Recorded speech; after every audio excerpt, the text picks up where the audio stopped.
1. Happy New Year. Yes, sir. I'm going to throw it to BC because BC got us going this morning. What you say, change the frequency? What did you say, BC? Yeah, turn the frequency, man. Let's change the frequency. 2024, man. It's new things, new vibes, new energy. Look. Why he say change the frequency, go to new vibes, new energy, but he goes back to his smoothness. He didn't have that same energy before I threw him on the camera. Oh, let's go. New shit. Yeah, 2024, baby. Yeah, there we go. BC so smooth. Happy New Year to all the paper chasers out there. This is Brandon Marshall. We're back here on Sirius XM on YouTube. I'm sitting here with my super producers. We're sitting here with BC and we're sitting here with Andrew Woo. What they do, fellas. Did you guys, we talked about this before we landed the plane in 2023. Did you guys bring in a new year celebrating or asleep? I actually went way past the time I gave you.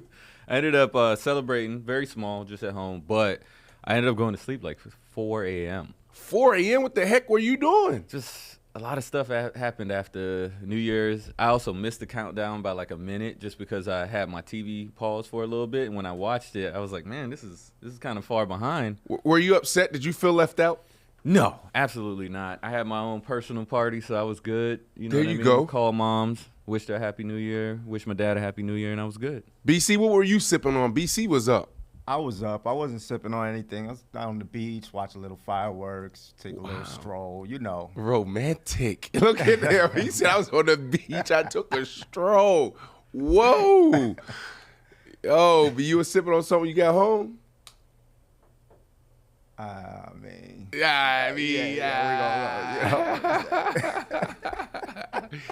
Yo, guys, it's been a while. Feels like forever since I seen you guys. It's definitely been a couple of days since we've been into 24, and there's been a lot of action in football, okay? Coming up on the show, we have Lamar. Who's more valuable? Is it Lamar or Mahomes? Is it panic time for the Philadelphia Eagles? Please, somebody call in. Can we get a call in today? Can we get a Zoom in today on YouTube? Conor McGregor, this is for you. Woo. Yes. Conor McGregor is making his comeback. Can he do it? Is this real? I have a lot of stuff I want to discuss with that. I'm not going to give my opinion yet. I'll wait, but I do have a lot I want to say on that. All right, so let's get into it. Let's get into it. We're going to get into a lot today because a lot went down in Week 17. Did Lamar lock up the MVP after 5 TDs against Miami? Is it official? Is it officially time to panic in Philly? Like I said, the city of brotherly love, and Conor McGregor is coming back. We'll get us into the first topic. All right, man, let's start. Let's start with Lamar versus Mahomes. All right. So right now we start with the clear favorite to win Super Bowl 58. Yep. The Ravens made yet another huge statement this weekend after handling, and I do mean handling, the Dolphins in Baltimore. And Lamar had a monster game, man. You know, he was a little quarterbacky as this weekend. Yeah, he was a quarterbacky. He had 5 touchdowns, 350 total yards, and they're still the best team out of the AFC. And Lamar's looking like an MVP lock right now. Right. So the question is, including Patrick Mahomes, is there any QB you would rather have than Lamar in the playoffs? Alert. There was a mistake in the rundown. Alert. Brian, our producer, living in Connecticut, he made a mistake on the rundown. Sorry, I got to throw you under the bus publicly. But in the rundown, it says that the Baltimore Ravens, the best team in the AFC. Isn't that a mistake? Shouldn't we be saying that the Baltimore Ravens are the best team in the NFL and it's not even close? Yeah, I remember like a couple weeks ago, maybe it was like a month and a half ago, I did this little, we did March Madness, and I did my best teams in the NFL, and I had the Kansas City Chiefs here, then I had space, then I had everybody else. Then it was like the Philadelphia Eagles, then it was everybody else. Yeah. Look at the last 2 weeks. They played against the best. They played against the Dolphins in the AFC, and they manhandled them. They played against the San Francisco 49ers, primetime, manhandled them. What else is there to talk about? Jaguars, manhandled. Keep going. And it's unbelievable. Rams. And it seems like they just been so consistent and so quiet this year. Yeah. Right? Very subtle. Very subtle. We've been talking about the Dolphins. We've been talking about Patrick Mahomes and their shortcomings and Travis Kelce and Taylor Swift. We've been talking about the San Francisco 49ers. We've been talking about the Philadelphia Eagles. We've been talking about the Dallas Cowboys. Nobody's respecting the Baltimore Ravens.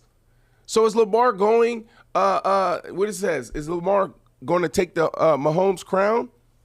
Well, I wouldn't say that. And then your other question was as far as like in the playoffs. Yeah. Look, Lamar is playing amazing football. The Baltimore Ravens is playing amazing football. And it's not about an individual. It's not about one unit. It's complementary football at its best. When you're a head coach, when you're a general manager, Woo, this is exactly what you want. This is a dream team, meaning that it's not about just the players or just the system. It's about all of it working together. Yeah, absolutely. All the question marks answered. What are we going to do when our tight end go down? Doesn't matter. We go with our third or fourth receiver. Next man up. OBJ, is he going to hit his stride? Is he going to contribute? Is he going to make it through the year? Lamar Jackson, big question mark. Is Lamar Jackson going to stay healthy? Done. Well, Really quick before I toss it back, because I want to make sure I answer your question. So Lamar Jackson's playing really good football, Andrew. But look, it's a team thing. I still like two. I'm changing my tune a little bit on Tua. Tua's going to be okay. Josh Allen will be okay. Patrick Mahomes, don't get it twisted. But if I had to pick one quarterback right now, I'm going to go with the MVP. I'm going with the MVP, Lamar Jackson. And I Is would it too never soon to say disagree that? with you. But I do have to bring this up.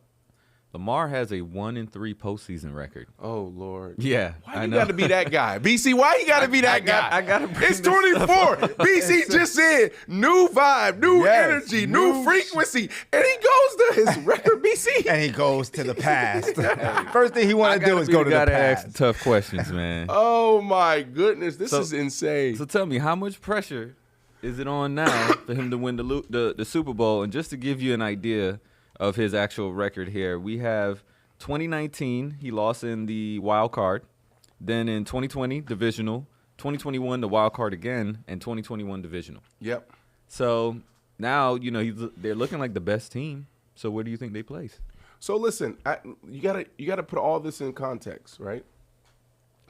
All right, so he took over in 2019 for Joe Flacco, fountain of youth. I don't know what he's been drinking, but Joe Flacco has the Falling Cleveland asleep Browns. at games. Right. You've seen him fall asleep. Right, At games. yeah. You remember that? Joe Flacco. So remember, he took over for him, and he did his thing. But it was like 6 games. And he's a rookie. Or a second year, was it? Was it a rookie or is it second year? And so cool. He lose that AFC wild card game to the Chargers. All right, now we come back, and this is where the problems start, or the challenges, the talk, right? I think was it 2020 that he had his MVP year? I'll double check just to be sure. So they go to Tennessee and they lose, right? Now the talk is he can't win in the postseason. This young man, 2 years, and now we're saying he can't win in the postseason. So he goes back to Tennessee. I remember watching this game in the airport. So in 2021, he goes back to Tennessee, and he wins. He threw a pick, I believe, in the first half. He overcame a big pick. It was a terrible pick, but he got that off his back. Now you go back to last year. They lose. Oh, he's not Josh Allen. He's not Patrick Mahomes. He's none of those guys. Hell, he's not even Jimmy Garoppolo. Damn, not even. But my James. question to the people is this, is like, was Zay Flowers there? Was OBJ there? And then they had, I forget the guy's name. Help me out, Brian, the offensive coordinator they had last year, okay? They had him last year. He was Colin Kaepernick's offensive coordinator for so many years in San Francisco. That guy was there, right? It's not Todd Monken. No, it's not Todd Monken. So that guy was there. And remember, the offense was so disjointed. What they did in the running game didn't match up in the pass game, vice versa, obviously. And so when people talk about, and thanks for bringing it up, Andrew, And it is 24. We thought we was going to change the frequency, but I guess in sports, we're going to continue to talk the negative stuff around these athletes when they're having these amazing moments. Oh, he's going to win MVP again unanimously. I mean, he has the best team in the NFL. But let's talk about his playoff record. But guess what? I say that because did he bring me the name? Did he give me the name? Greg Roman? Greg Roman. Okay. Terrible. Get him out of here. Great run game coordinator. Great coordinator when it comes to creating runs, like running plays. Like very good at that. But to be the guy that puts it all together, he wasn't the guy. So of course we look at Lamar Jackson's playoff record and it says 1-3, but there's other contributing factors to that 1-3. Rookie year, I believe it was. Second year, did he had the players? Then you got Greg Roman as your offensive coordinator. Now all of a sudden he goes out there and he says, I don't want to play in Baltimore. I don't want to be here. You guys don't want to give me weapons. You guys don't even want to pay me. I'm him. So guess what they do? They pay him. They go get him 2 receivers. He get a new offense that he's comfortable with. And now he just looks, I don't even know what to call this. Unstoppable. Is that the word?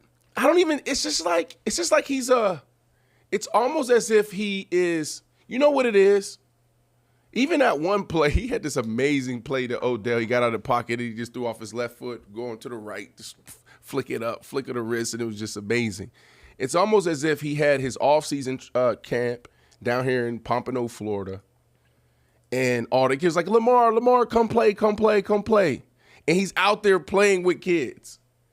Does this not look That's like a good this? Comparison. Yeah, I definitely agree with You that. feel what I'm saying? It's like, you run around. He's kids like the can't dad touch that plays with the kids on the block. Bro, it's unbelievable. And you got Patrick Mahomes out there throwing tablets and helmets. He's pissed off. He can't get things going to KC, although they won the division again this year. Which is insane. You got Jalen Hurts, who I don't know what's going on there. A.J. Brown hasn't had a day in 8 weeks. He went 6 weeks in a row with 150 yards. So it's like Lamar. This isn't 2020 when did he win an MVP in 2020? It was 2019. It was 2019. Excuse me. Sorry. So 2019. So 2019. Remember, it was like every week it was like some type of Madden highlight. I mean, he's just playing amazing football. Like, we want to compare him to the old Lamar. We want to compare him to Michael Vick and Cam Newton, all the black quarterbacks that are so dynamic. Even you could throw Steve Young up there and those guys. You know who he's playing like? Who's that? Like Tom Brady. He's playing like Tom Brady. Let's compare him to a great white pocket quarterback. You think so, though? I still think he got the legs, but of course, he's definitely showing more of his arm ability this year. Of course, for sure. No doubt about it. But what I'm saying is, it's like how he's what you say, quarterbacking. Yeah, I don't know. That was the term that everybody exploded this week. Yeah, everybody was tweeting that, and they were putting that out there. Oh, he played quarterbacky. It's like he's the first quarterback since Tom Brady, Peyton Manning, or he's in that. Is it Ben Roethlisberger? Peyton Manning, Tom Brady has had 3 perfect quarterbacking days. Just perfect. So, like, yeah, think about it. This kid is still young. It took Tom Brady 20 years to get that done.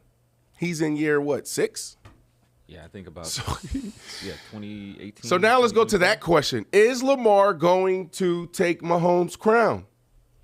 I mean, it's fair go ahead. I was just going to ask you that question, but I was going to say it's fair to say that Mahomes has kind of ran this league since he's come in almost half a decade now, right? That's right. Okay, so and Lamar's Mahomes only got 1 year on him. So, like, do you think after this year that if, the gameplay stays the way it is, do you think he takes it over? So I was thinking about this driving in this afternoon. I'm like, that's a great question. Right? The answer is, so it's a great question, and the answer is like, it's no. Because it's enough for both of them. So you got to think about it. The reason why Lamar is going to be able to go toe-to-toe with him and Josh Allen, Dak Prescott, Jalen Hurts, whoever, whatever other quarterback, Joe Burrow, all those other quarterbacks out there, is because now he's a true vet. He's like a man out there. I agree with You understand? Like, he's seen everything. He gets it. The game is slow. And he has the pieces, and he has the power. He has the power now that says, yo, owner, yo, GM, yo, head coach, this is what I want. And guess what? They do it. So, yes, he's going to be able to go toe-to-toe with them, but there's enough for both of them. This reminds me of those two guys. That's Tom Brady and Peyton Manning battling it out. Yeah, I love that comparison. Yeah. Right, BC? Yeah, for sure. I agree with that. Yeah, so, I mean, you would say that maybe Patrick Mahomes, he's the baby GOAT. He is Tom Brady. Tom Brady ended his career. Is this right? Like, I forget. I'm lost. I've forgotten so much football. Is it 7 rings or 6 rings for Tom It's Brady? 7. This is ridiculous. 7 Super Bowls. So Patrick Mahomes, he has 2. He's been to 4, is it? I believe maybe something like that. Patrick Mahomes is Tom Brady, and Lamar Jackson is Peyton Manning. I love that comparison because it did take Peyton a while to get to that point. You know what I mean? Like, he was always that guy, especially coming out of college and everything, but he didn't win right away like Tom Brady and like Mahomes. So I actually think that's a great comparison. Obviously, I want to see what the next 10 years tell us because it's fruition, I think, right now for Lamar. Like, he's finally gotten to that place. Right. And that's beautiful to see. So now it's like game on. Like, Mahomes was just – he was the kid. He was the shoot 'em up kid that came right out the gate. That's so right. Now it's like, Lamar, let's see if you could take us to that next level and win a couple of rings. And it's going to be interesting for Mahomes, like, because even like it was tough for me to answer your question earlier when you're like, what quarterback do you trust the most over Lamar in the postseason? And I always want to say Patrick Mahomes. No disrespect to Lamar, he's having a phenomenal year, and he's the guy. He's our guy, okay. But Patrick Mahomes is just different. Like, sometimes we forget about greatness when they're struggling. You know, and what's wild is they just celebrated another AFC West championship. But it's like they didn't get it done in style, so we don't respect it, right? Patrick Mahomes is him, and it's not going to be hard for them to go out there and go find that dynamic wide receiver. There's a lot of guys out there that's in, you know, that's going to be free agents. There's some receivers. There's a lot of receivers that come in right away and contribute at a high level, like Lamar's Zay Flowers, out of Boston College, right? So they'll be able to get back on track, and it's going to be interesting. It's going to be interesting seeing Joe Burrow. It's going to be interesting to even see how Josh Allen finished this year. But that's a whole other conversation as far as like the next 5 years, 10 years. We still have a lot of football to play this week. We have a lot of football to play this year, and I don't see anybody beating a healthy Baltimore Ravens team. This is a complete team. Yeah, they look I scary. love that you said healthy because I think that's going to be the biggest uphill battle for Joe Burrow, right? Seems like every year he has to deal with something. So if he has a clean year, it might look great. Right. We don't know. He's always fought through adversity. So that's tough, man. Like I don't even like seeing that injury this year to Joe Burrow kind of put him down on my scale a little bit because it's like, you know, are you a little bit more injury prone? I mean, knees, ankles, calves, wrists. They every body part. Keep going. You get what I'm saying? It's about to be back, groin, chest fractures. Like, what is wrong with you today? What is wrong with? He's usually the Woo side guy. I'm usually more positive. I ain't More gonna positive, Yeah. but He came with the negativity today.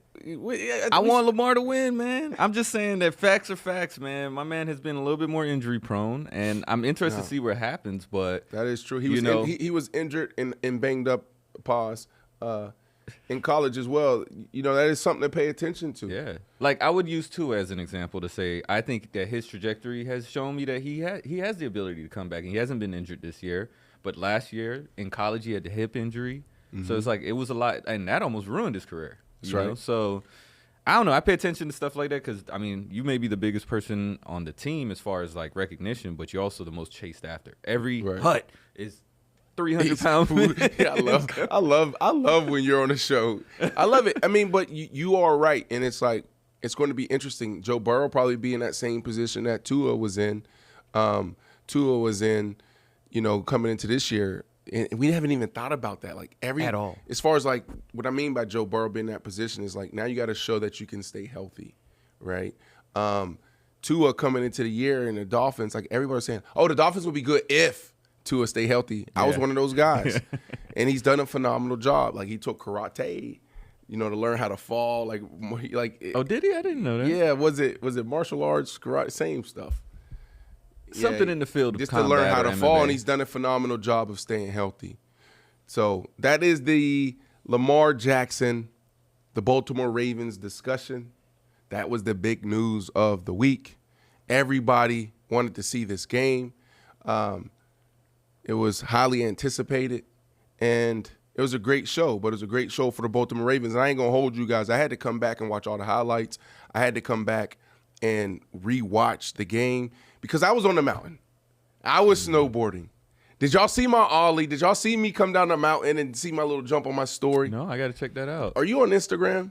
Yeah, but I take breaks. You're on Instagram, but you're on Instagram. BC, did you not see my ollie that I posted? I didn't catch it, but I'm gonna go back and check that out. Is it still there? Oh, it's gone. It's gone. I'm gonna shoot it to you. Maybe I can pass it to you. And you can put it in the show for all the people. But right. I'm coming down the mountain. I keep checking the score. Then I get down there. Like what you do is you come down the slope. Boom. What's my routine? You go get a drink. Bam. And then you check the scores. Then you go back up and then you come back down. Get another drink.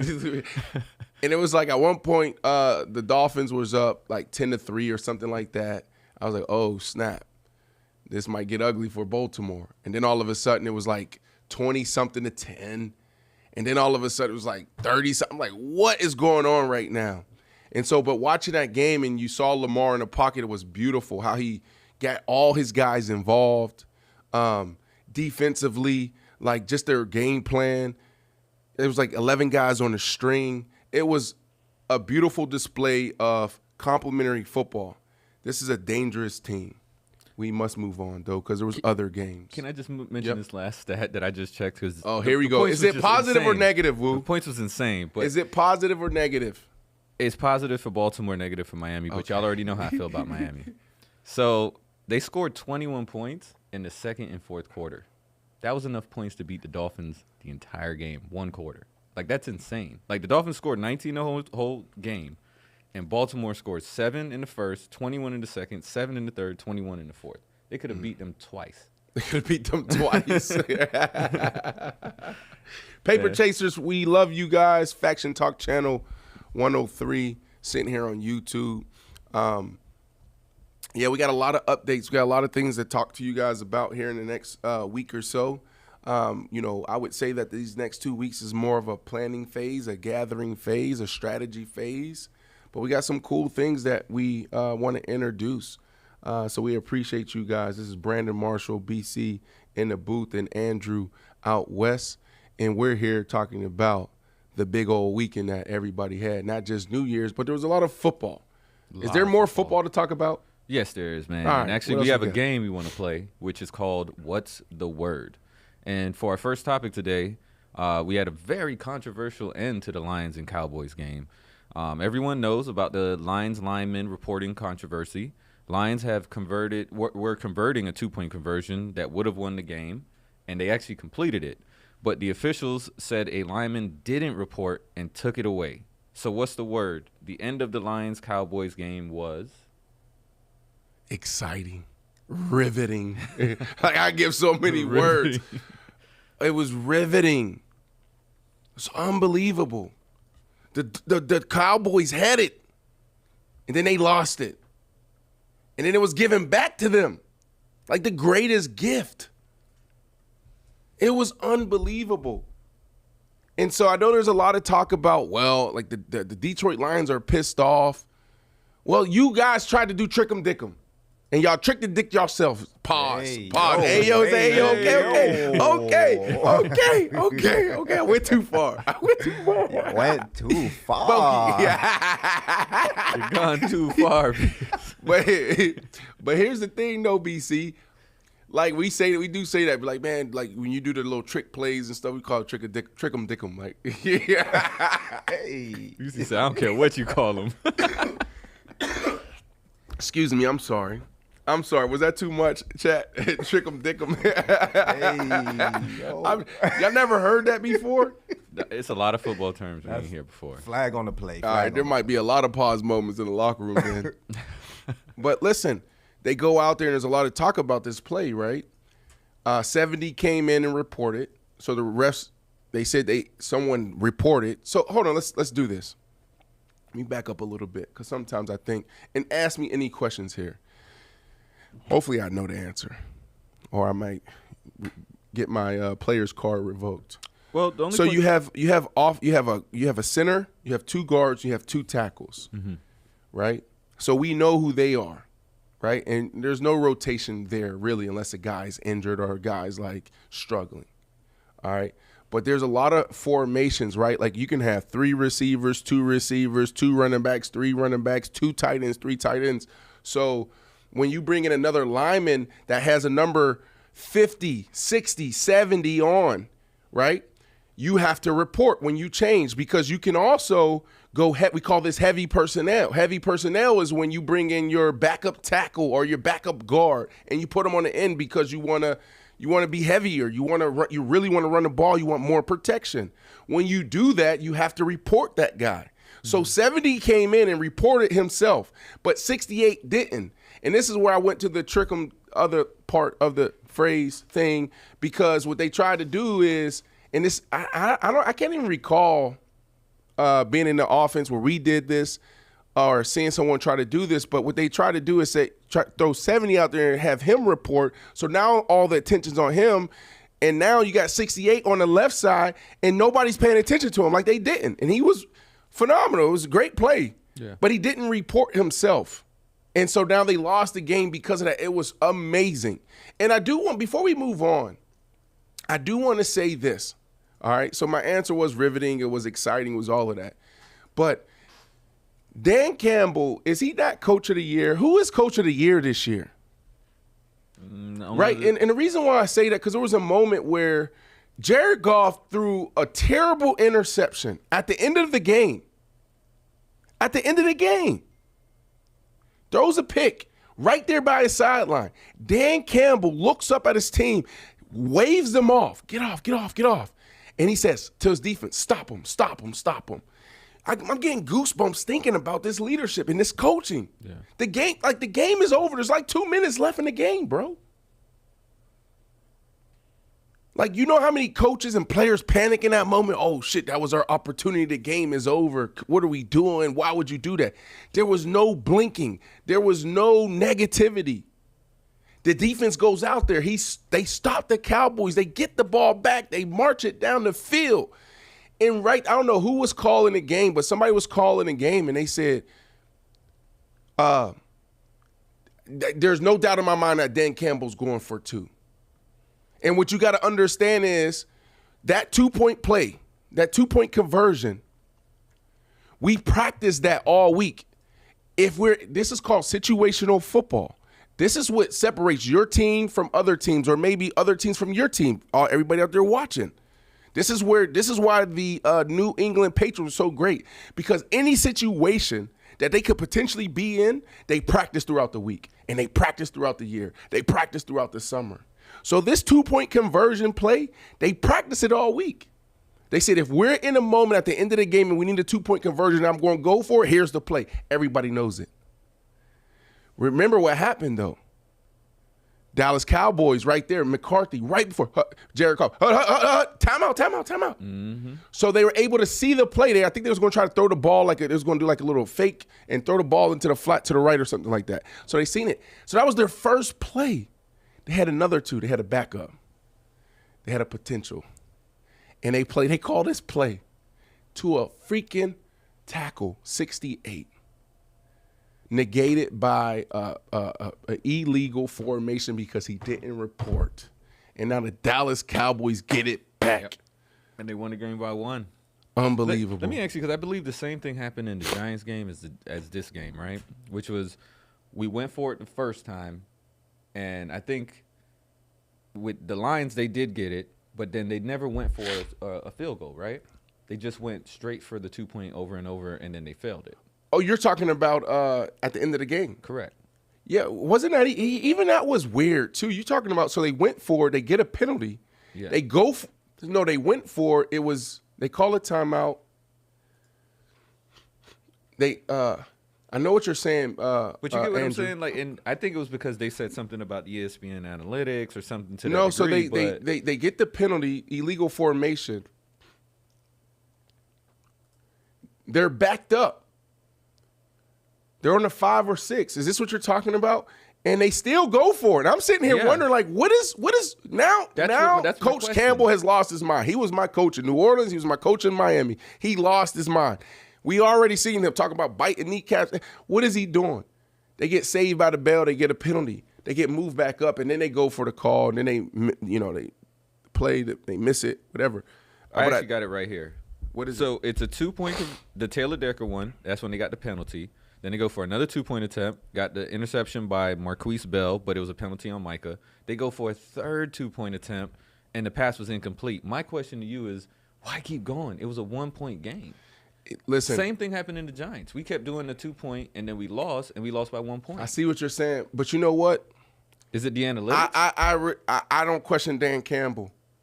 I'm not question questioning Dan Campbell. Let me tell you why. Like, you got to think you're coming in. You got to change the psyche and the mindset of a losing organization. They haven't won this division in 30 years. We're winning. I will never forget this moment. Playing in Denver is 2007. It's my second year in the league. We're playing against the San Diego Chargers. They got Phillip Rivers. They got Lights Out. They got Sean Phillips. They got LaDainian Tomlinson. They got monsters. They got Vincent Jackson. Monsters over there. They're the Buffalo Bills back then. They're the Josh Allen, but the Buffalo Bills from last year, right? Like that team. They're that team, right? They're scary. Mm-hmm. So we found ourselves in a situation. We found ourselves in a game. We got to go 80 yards to go tie it up, right? If we kick a field goal.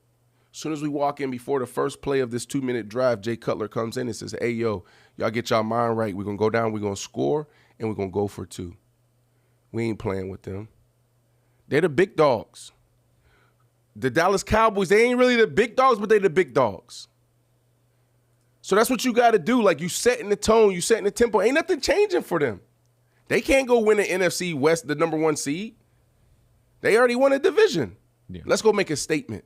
And it's more so statement internally to everybody in the building. 30 years of losing, that shit stops right now. Dan Campbell, I'm not questioning Dan Campbell. I when I saw that, I was like, dang, that's scary.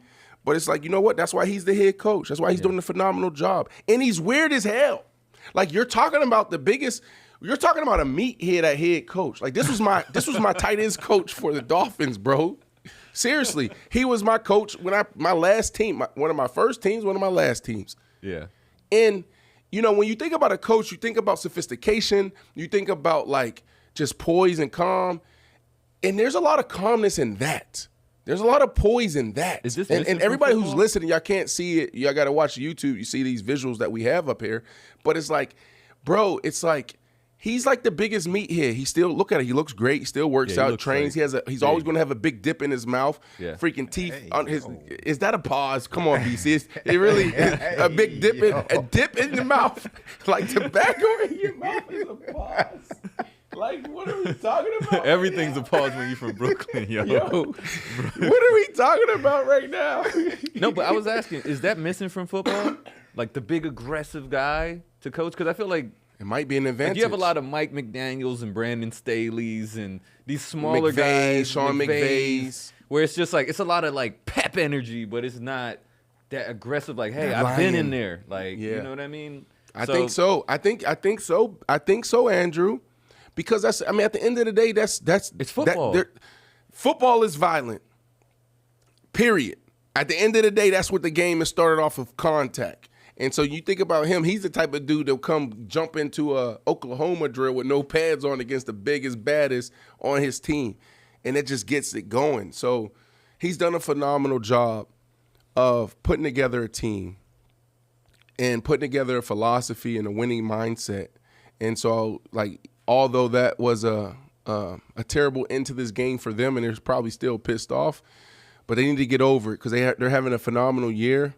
I've overlooked them at times throughout the second half of the season, and they're going to be interesting to watch in the postseason, but they got to get over this loss because the end of this Lions-Cowboys game was, and I want to hear from BC, and I want to hear from Woo and everybody in the chat. What was it? What was it for you guys? I said exciting. I said it was riveting. I'm going to say analytical. It was analytical. Oh. They depended on them analytics a little bit much. BC, what was it? It was exciting. It was great. It was. It's supposed to be one word. Look, we'd have been on this topic for 10 minutes, and now he can't. What's your word, chime BC? in. He got sentences. Don't say my word, exciting. It was. What was it, chat? While BC is thinking, chat. What was it for you guys? The end of the Lions-Cowboys game was what, chat? I'm gonna take a look Let's in the chat and see. see. BC, For me, it was disappointing because the Cowboys won, and I wanted them to lose. So Okay. for me, it was disappointing. But yeah, It was controversial. That's what Belly said. Controversial. rigged. Rigged. Damn, Marcus. Okay. Well, all right. Let's kind of finalize this. So we have one final question. BS Right? sneak attack. So Dallas actually took 2 L's back to back, which I think started to worry. Right? They lost to Buffalo, and then it was the big test for Miami, and they lost to Miami, even though Miami lost again. Yep. Right after. And they just won against Detroit, sort of on a fluke game. Because I think if they kicked the field goal, it would have been a much higher chance that Detroit would have probably won. So now they have the final week, and it's going into the playoffs. They have 2 weeks left, right? How big was this win for Dak in Dallas? It was huge. It was everything. Because when I was watching this game and it looked like the Detroit Lions was going to win, I started thinking about, like, what am I going to say? Like, how do I defend the Cowboys or how do I crush the Cowboys, right? And I was going to actually come in here and say, it's like, Detroit is actually a really good team. Great team. Really good team. Like, maybe if they see each other in the playoffs, it'll be different. They're a good team. But when you put it that way, when you look at, like, you lose 2, right, you got to think about, we talked about this last week. It's like, you know what that does to a player and a coach? Everybody gets tighter. Mm-hmm. You know, it's like when you're gambling, right? Like, you know, I don't know if anybody ever go to Vegas or maybe play these illegal games at home. But it's like cards, or you may play dice. And it's like when you lose 3, 4, 5 games in a row, you go from betting $20 to $15 to $10 to $5 to then now you stand in the back like waiting for your moment, like waiting for the BC. You know what I'm saying? Right. You're waiting for that juju to change. But when you win 5, 6 games in a row, you the loudest at the table. Right. Oh yeah, come on, give me that money. Head crack. Yeah. Boom. Right, BC? Exactly. That'd be the person you want to slap in the head. You can't shut up. Like, you can't. They win and running. Like, damn. Right. So think about it in those terms. So you the Dallas Cowboys, all the pressure's on you. You got probably the most pressure on you than any other football team in the league. And you lose 2, and now you got another big one. You still in position to win your division. There hasn't been a back-to-back winner in 20-something years in the NFC East. Y'all gonna let Philly be the first to do it? It's still open. It's still there. And then they go out there and they win. That was huge for them. Bro. And it was home. The crowd was rocking. You had Coach Owner after so many years of Jerry Jones hating. That was beautiful. That was right? beautiful. Wasn't it beautiful? How you hate for 30 years? Jerry Jones might be the biggest. Jerry Jones might be the biggest hater in the world. You hated on Coach for 30 years. That's wild. That's wild. Crazy. That's crazy. That might be a hater record set. He got to be the biggest hater in the world. Yeah. What made him turn his mind though? I mean, I think he was the only one against it, but like, I wonder what made him change his mind on Jimmy. You look at all the because you walk in. How do you? Because there's no way you can talk about the Cowboys and their history of winning and not mention Jimmy Johnson. Like that, you can't do it. Like that's insane. That you talk about, like B was about to say. You look at all the names up there and all the success that they had in the '90s and all that. That's why we still talk about the Cowboys. Right. Because of him. Literally because of that era. You walk in there as a player, as a coach, as a fan, and you see the Ring of Honor, and you see Michael Irvin, you see Emmitt Smith, you and you see Michael Irvin, you see Emmitt Smith, you see Troy Aikman. You see these guys. All people he was with. And you don't see Jimmy? Come on, man. He need to give Jimmy ownership stake for 30 years of 30 hating. years of hate. For 30 years of hating, bro. That's crazy. That's crazy, BC. Now come on, really? Yeah. Biggest hater in the world. That's wild. We'll move on from the biggest hater to the biggest loser, unfortunately. So it's been a long season for the 2-14 Panthers, and it's becoming even more treacherous down the line because the owner, David Tepper, he reached a new rock bottom yesterday, or actually Sunday, because he was caught on camera throwing a drink on a Jags fan during the team's 26-0 loss to Jacksonville. So what's the word? The Panthers owner tossing his drink on a fan was... As we watch the video here for the audio listeners. So that you can see it at the end. You see him toss it, and then he throws it down like aggressive. Look at it. Here he come. Right there. Watch this. Quickly. Boom. You see it? Boom. And then he throws it down. I had to watch it a couple times to see it when I was on Twitter yesterday watching this. I actually think the toss down feels more aggressive. Yeah, he was pissed. He was hot. Yeah. Panthers owner tossing drink on fan was in character. This is who he is. Just because he's a billionaire and he has so much money and he's done some great things in business, does that make him a great human being? No, he's a fucking asshole. If anything, he might Excuse my language, but he's a fucking asshole. This owner is an asshole. And it's okay. Now you got to pay the consequences. Now you got to pay the price. Because when you look at, fans that have done this, that have thrown drinks, they have been punished severely. All right, NFL, you keep talking about protecting the brand. We keep talking about, we got to do the right things and we're held to a higher standard. What are you going to do to this guy? Mm-hmm. Don't give me no $50,000, $100,000 fine. That's peanuts to him. And I don't even count people's money. Because sometimes they be just throwing stuff out there because you make so much money. It's like, that ain't fair. That ain't right. But he's an asshole. He's an asshole. You go out there. Think about this. You go out there and you stand on the table for the quarterback that they drafted, Bryce Young. They wanted C.J. Stroud. We seen his season. He don't perform well. You get mad and you fire not only the head coach, but you fire his quarterback coach, you fire his offensive coordinator, you fire half of the staff. Who is coaching the Carolina Panthers right now? This dude's an asshole, man. And now you're throwing Coronas on your fans. He's an asshole. But he's actually cool to talk to, though. Have you had a conversation with him? Yeah. He's an asshole. I can talk to the assholes. You know what I'm saying? It's just you just got to pay the price. Yeah, I was at an owner's meeting one time, and I sat there, and you would think that these guys, they get it. And they know how to move. They understand the politics. They understand the environment around men and women and all these things. This dude is just he's oblivious. What would be his consequence then? You've been around the game. What is his consequence in his position? We know, okay, I'm going to relate it to Draymond, right? Because some would consider that bare assault. So if we did what we did with Drake, and I want to preface this by saying that I know that Draymond, had several occurring issues to get him to that point.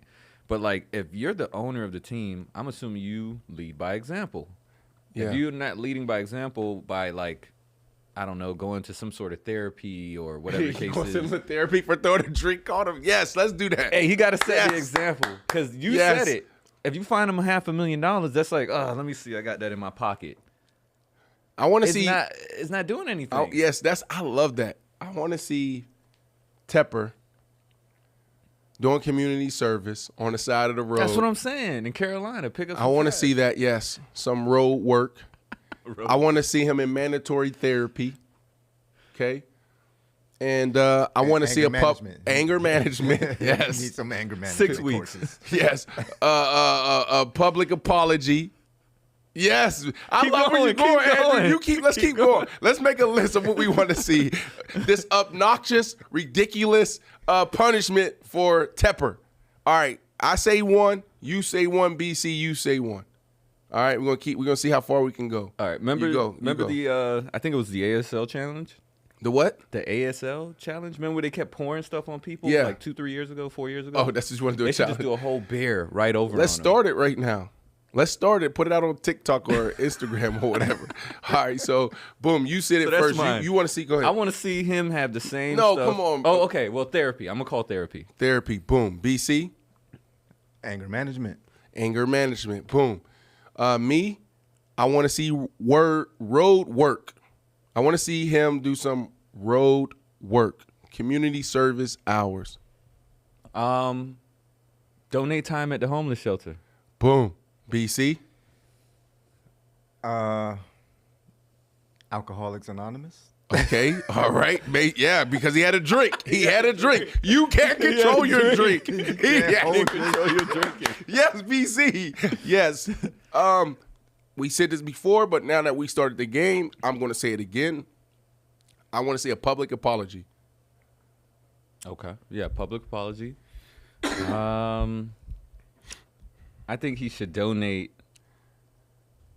to that man's favorite charity. I don't want to say directly to him because I feel like that's like a weird payout for a bear throw. They'll handle that in courts, but let's say a donation of some sort to this man's favorite charity. Boom. Okay. He needs to sit out and be suspended for a few games and not be able to come inside the arena.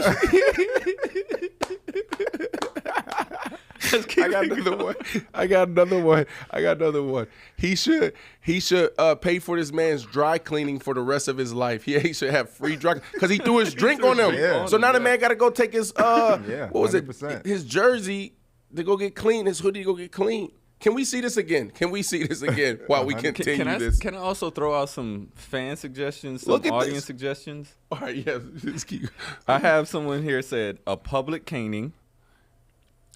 Sit him in the nosebleeds and let the poorest fans pour drinks on him. They said he has to enter Dana White slap contest. What's a good one here? Work at a busy bar on a Friday night. Yeah, we love our chat. And look, but like, who's around him? Like, this is what happens when you get to the top like this. There's nobody saying nothing to him. Nobody try to grab him. Right. Try to go get the guy to calm the situation down. Yeah. Hey, come in the back. Like, we'll give you a couple of Well, dollars. that's say actually some the sorry. next question because the only people we know that could truly punish him is the NFL.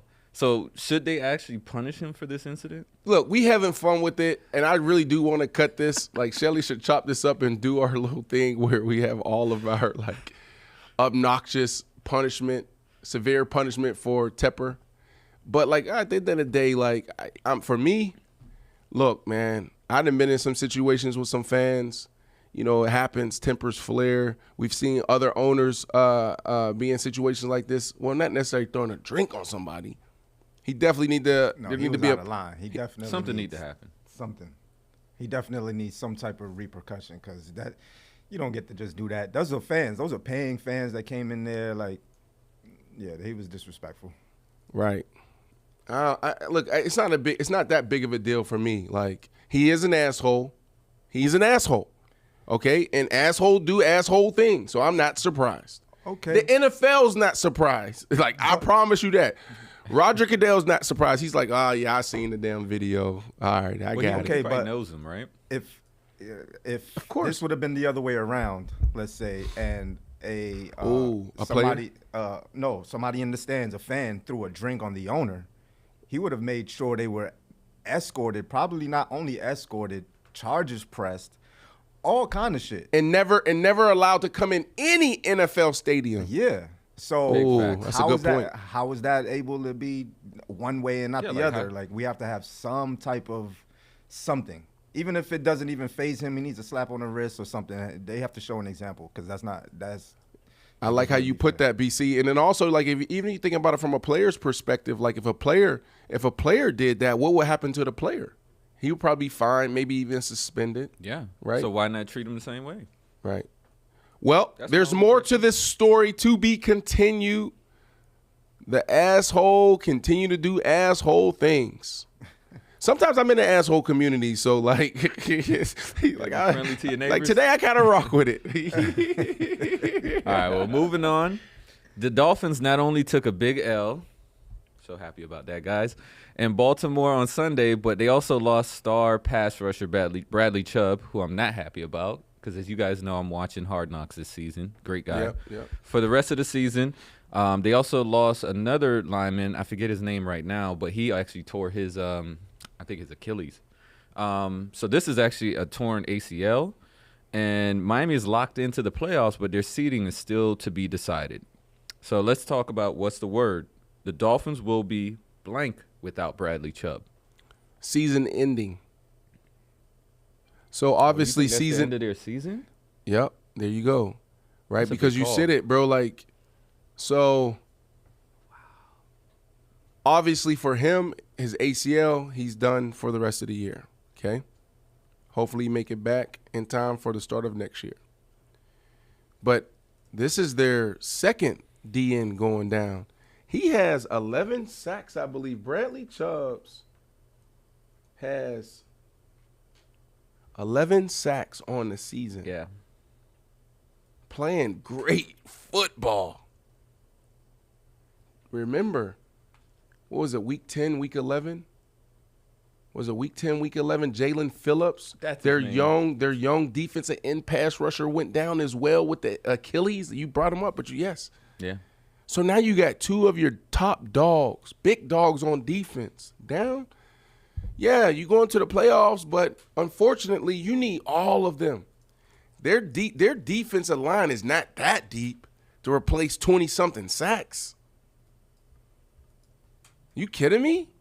This is devastating. This is devastating for the Miami Dolphins.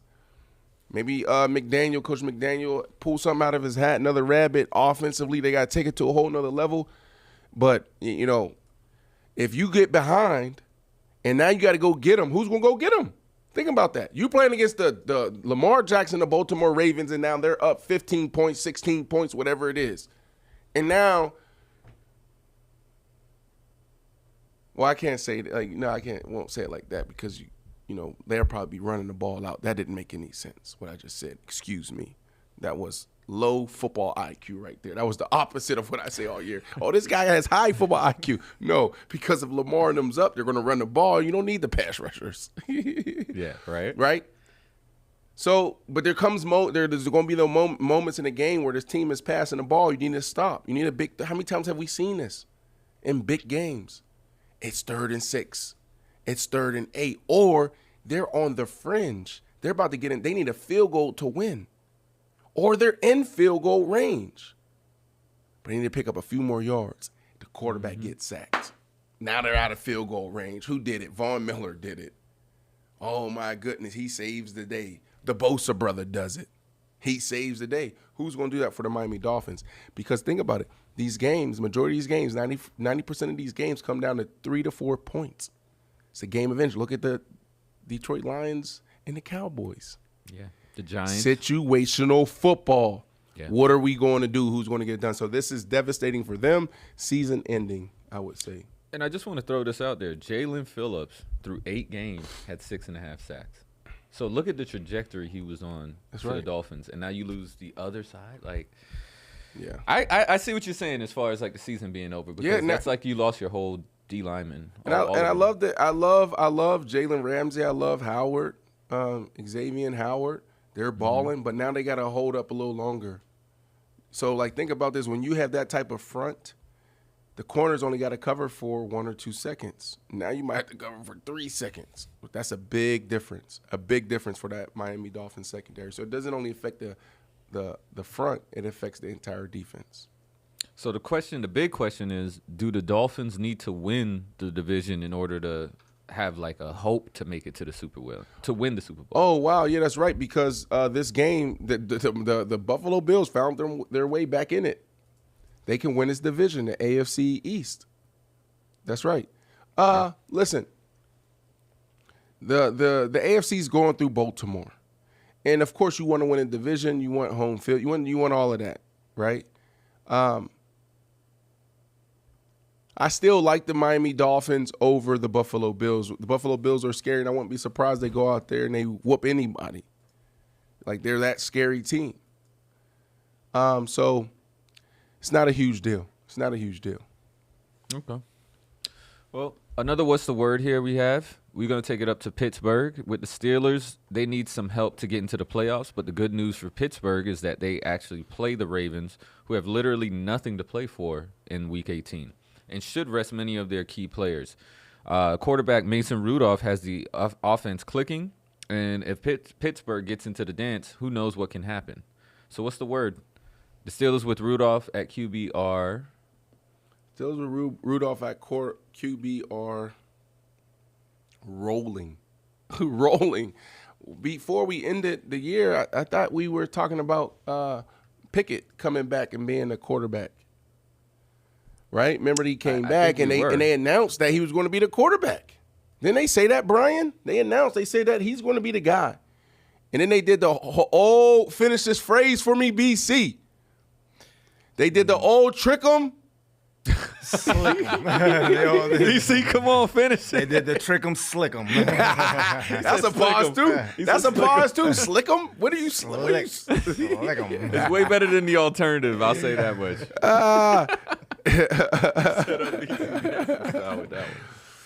No, they're rolling, man. Like, congratulations to Coach Tomlin. 17 years in a row of Saw that. 17 winning seasons in a row. That's legendary. I thought when I saw that, I was like, yeah, he solidified as Hall of Famer, meaning like he might be first ballot. Like, I don't even know if they have first ballots for coaches or anything like that. But shout out to Coach Tomlin there. And not only like just 17 winning seasons, but being a black head coach. Yeah. 17 years in one organization. Is that not a feat in itself? Like, Absolutely. It's unbelievable, man. And he has options. Like, I know there's a lot of talk. Like, what is he going to do? Should he stay there? Should he go? Is it time for him to move on? I say he stay there, and I say he go get Russell Wilson. I think he go get Russell Wilson. I think the Steelers be right where they need to be. That young receiver over there that they have some great – they have actually two good receivers. Yeah. You know what They you're going to got get on the good running defensive back. side. You know what you're going to get from the head coach. So, look, Mason Rudolph playing some really good ball these last 2 weeks. He got the hot hand right now. It's smart. Steelers with Rudolph at quarterback are rolling. I think that's a fair enough assumption, but I think I favor the Pittsburgh move with Russell. You do. After realizing that Atlanta wouldn't be a great fit for him, I do actually agree with you. I think that Pittsburgh would be the best fit. I think that they'll be more supportive there. And coming in with Mike Tomlin's just leadership, I just don't think you fail. You know, and I still say that Russ probably has a good 3 years left in him. And if he goes to a team like that, I think his chances go way higher to win the Super Bowl. Here we go. Coming up, top line, are the Eagles Super Bowl dreams over? Are the Eagles Super Bowl dreams over? So let's get into it with the Eagles mess. So they lost at home to the Cardinals on Sunday. It was their fourth loss in their last 5 games. This is not the team we saw in like early November. Kyler Murray and James Conner basically did whatever they wanted to against that defense, that Eagles defense. And just a month ago, this was a team that many thought was the Super Bowl favorite. Now many are wondering if they can even win a playoff game. So what the hell is wrong with Philly, and how do they fix this? The blueprint is out. Remember Bosa after when they played the 49ers played, and there was a lot of talk going into the 49ers Eagles game. 49ers was hitting into Philly, traveling to Philly. Debo Samuel started a lot of talk. A lot of us in media was saying, like, Debo, what are you doing? Why are you giving them bulletin board material? This is the team that beat y'all last year, right? Remember what Debo said at the Super Bowl last year? Well, you're saying this on Radio Row when those guys are at media day and they're in the Super Bowl. This makes no sense. Fast forward, they travel to the East Coast from Santa Clara, California. They travel all the way to Philly, the city of brotherly love where there ain't no love. But what they come with? Black Air Force Ones on. Everybody in all black. What? From the bus to the pregame to the game. Whooped them. After the game, Bosa says, well, or is it George Kittle? One of those guys. That's an iconic line. They lost. What did he say? So, well, I'll get the exact quote, but after they lost that game, they lost to the Cowboys, the Seahawks. They beat the Giants, but then they lost just like this past Sunday on Arizona. He really gave them the game plan. Let me look up the exact quote. Yeah, I think he just said it's like, look, we put the blueprint out there. Hopefully the Cowboys follow it. But not only the Cowboys aren't the only team that follow because the Cowboys whooped them. Who else followed it? What's the losses again? You have sorry, I had the wrong schedule here. We had San Francisco beat them first, then it was Dallas, Seahawks, and now Arizona. So Seahawks and the Cardinals followed this blueprint. So yes. By the way, before that, they they're only broken. Had one loss to the Jets. Yeah, they're when broken. They won that game. The Philadelphia Eagles are broken. They done. They're done. Those birds are cooked. The birds are The cooked. birds are cooked. Somebody call Gilly, man. Tell him the birds are cooked, man. They're Right. done. What happened? A.J. Brown's frustrated. He was frustrated before after he aired his grievances and his displeasure of not being involved. He goes on a crazy run, 6 games in a row over 150 yards receiving. Oh, yeah. We've never seen that in the National Football League. And they're winning. They're hot. And then since then, it's been, 8 weeks, and he hasn't gone over 100 yards. This past week, he had like 53 yards. What is going on? What is going on in Philly? Can I tell you the exact quote? What did he say? Yeah. Who is this? This is Bosa telling a this is reporter Bosa. saying, yeah, I mean, you see it on tape, though. Obviously, we put the blueprint out there. Hopefully, the Cowboys watch the tape. But it wasn't just the Cowboys. Woo, you just told me that the Cowboys beat them. The Seattle Seahawks beat them. The whole league, man. The whole, The whole league league got about to take them down. They got and the cheat Baltimore code now. and sorry, not Baltimore. And now they got the Giants, which is their second game in the last 3 weeks. I'm hoping that Tyrod and Saquon could send them to the second place in the division. You're a You know what I hater. mean? Yeah. So they don't get that back-to-back yeah, I title. want the Giants to whoop their ass. Whoop that trick. Whoop that trick. Hey, yo, you got Jerry Jones as the biggest hater that the world has ever seen because he's been hating on one man for 30-something years. All right, and then today, just for today, you're the second biggest hater, just today. Well, I'll give you this. I'm second place. I got 20 years on Jerry for the Dolphins. Oh, my God. I've been hating on the Dolphins for 20 years, man. I'm going strong. But let's keep going with this same conversation. So do you believe Jalen Hurts is that guy who can outscore another team in the playoffs when his defense is struggling? No, not at all. So he's lost his sauce. It's not that he lost his sauce. It's that, and it's no knock to him. It's Jalen Hurts is dynamic. Jalen Hurts is him. Jalen Hurts deserves his contract. But what makes the Eagles click and make the Eagles is what we talked about with Lamar Jackson and Baltimore Ravens. Right? Complementary football. Now, Lamar is that type of guy who can take over a game by himself. He's just something that we've never seen before. But you can't put Jalen Hurts in Lamar's situation and think that Jalen Hurts is going to thrive like Lamar did in 2020 when he was MVP and he didn't have the weapons. Can't expect that. I do believe that Jalen Hurts makes everybody in the building better. He's that type of leader like a Ray Lewis. He's that type of leader like a Tom Brady. He's that type of leader like a Peyton Manning for sure. But we don't know Jalen Hurts as that guy that go out there. We're talking about in the NFL. They go out there and week after week after week and can throw for 350-something yards. No. We haven't seen it. Now, is it in him? Maybe. But we haven't seen that. So defense is struggling. Secondary is giving up so much. And you expect them to go out there and ball that way? So, see, and this is how complementary football works. This is how we got to understand this, right? So when your defense is dynamic and you get stops, 3 and outs, and your offense is efficient, where your offense can go down and march down the field, right? Think about this. This is big. Here's the Eagles' problem. Offense can go down there, 6-play drive, 7-play drive, 9-play drive. We can run. I can throw a slant. I can throw a jump ball. I can throw a go. I can throw a hitch, right? because it's a numbers game. And now you have the lead. What happens when you have the lead? What happens when you have the lead? Now on the offensive side, like you're making them be one-dimensional on the other side. So now they just got to play catch-up. Now if the roles are reversed where the Eagles are playing from behind, they're not as dynamic. Why aren't they as dynamic? They're not as dynamic because they have to throw the ball all the damn time. What makes them really good is the balance. Makes them really good is when we can run for 300-something yards. We can pass for something. Because if you want to put 8 in a box, we cool. We got these dynamic receivers out there. But now you're making us pass every single play. We got to play catch up, or we're in a shootout and we really got to open up our playbook. It's a problem. Actually, so that's did I sometimes I can over communicate. Did you understand what I'm saying? Like I definitely understood what you were saying. Like I think there's always that football knowledge that I don't have, that I'm not privy to understanding. But I think you've done a good job of explaining like how I actually took it more as like he still has room to grow.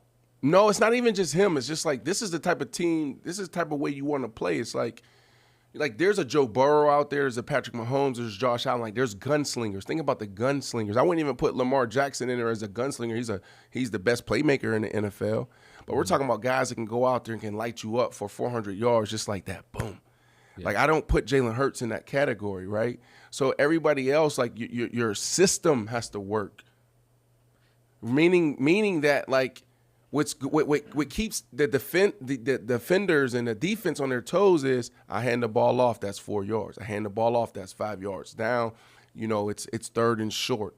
Okay, boom. We can do our quarterback sneak, what they call it, the tush push, right? Or it's easy to manage the game when it's 3rd and 2 to 3, right? But now when I got to go out there and we got to go 4 wide, we got to go 5 wide, I got to put people in motion, I got to drop back, and now I got to really go through this whole offense from a passing attack. That's not dynamic football for them. And that's their challenge is when you're in shootouts and now you can't play the way it's very fundamentals. It's like very simple. You can't play that way where you got to be more dynamic. That's where you struggle. So but that also goes back into why I say I think he still has room to grow, because I think it's like you haven't seen him do those things. Right.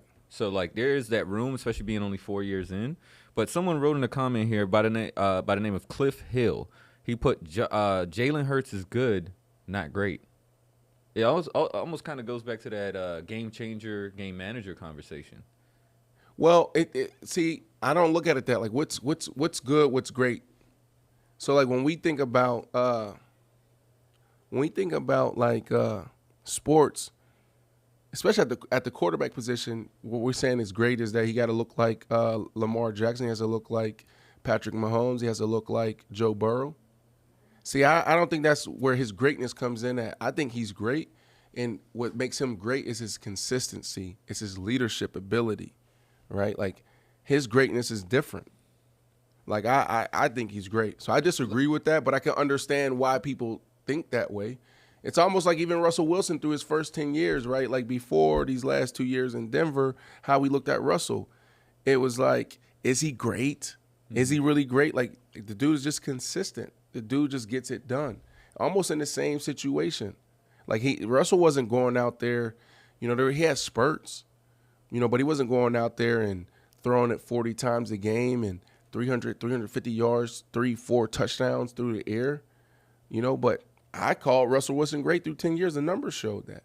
So I think it's like the same type of conversation. Is it fair to say you could have greatness in different categories? I agree, but a great? I think so. But, when we look at sports, we look at this quarterback position, it's like, oh, great, it's all physical. No, they went to the Super Bowl last year because of Jalen Hurts. If Jalen Hurts wasn't there, it was a whole team effort, but if Jalen Hurts wasn't there, I don't know if they go. Yeah. Like Jalen Hurts, like that was his leadership. He was the one breaking down the huddle every single day before practice, after practice, before games, after games. Like, go back. That's why I keep saying like his leadership is great, because I watched him lead that team. Peyton Manning couldn't throw up 40 yards down the field when he won his last Super Bowl. It was Super Bowl 50, I believe it was. Maybe it was Super Bowl 50.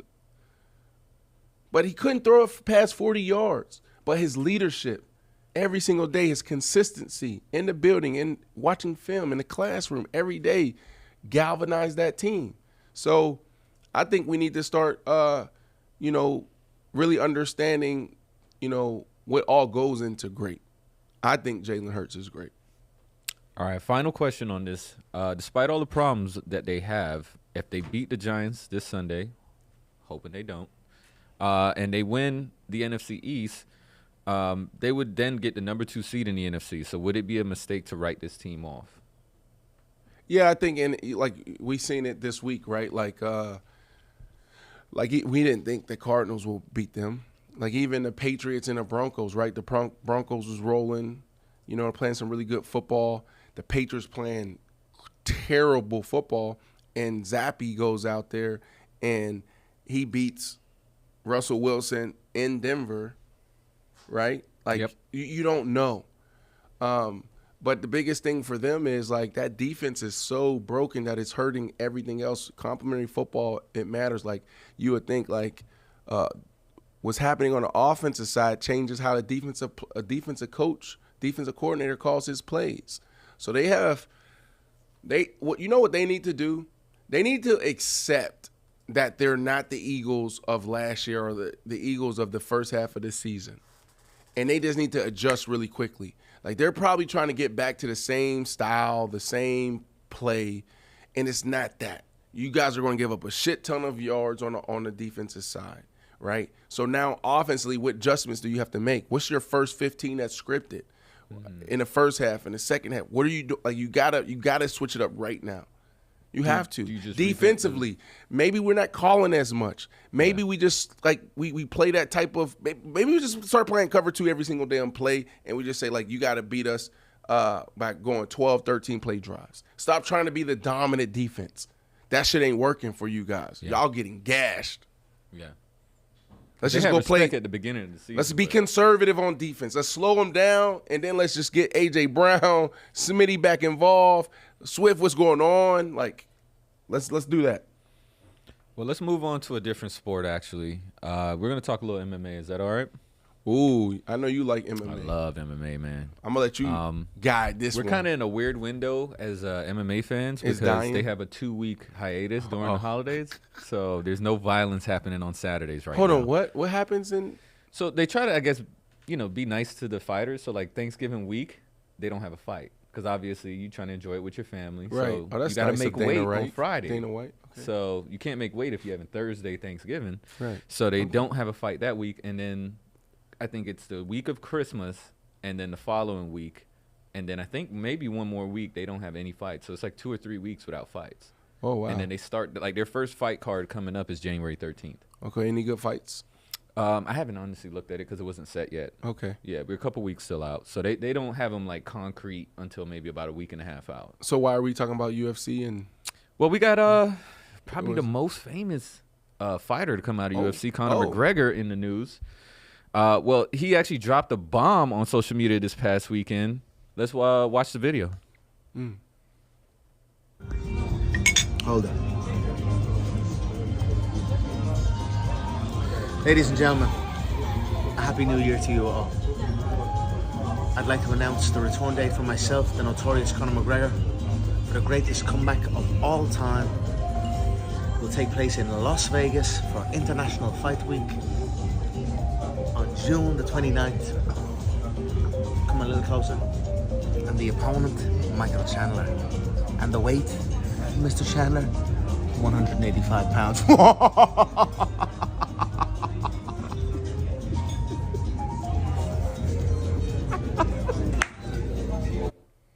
He's going to get his ass kicked.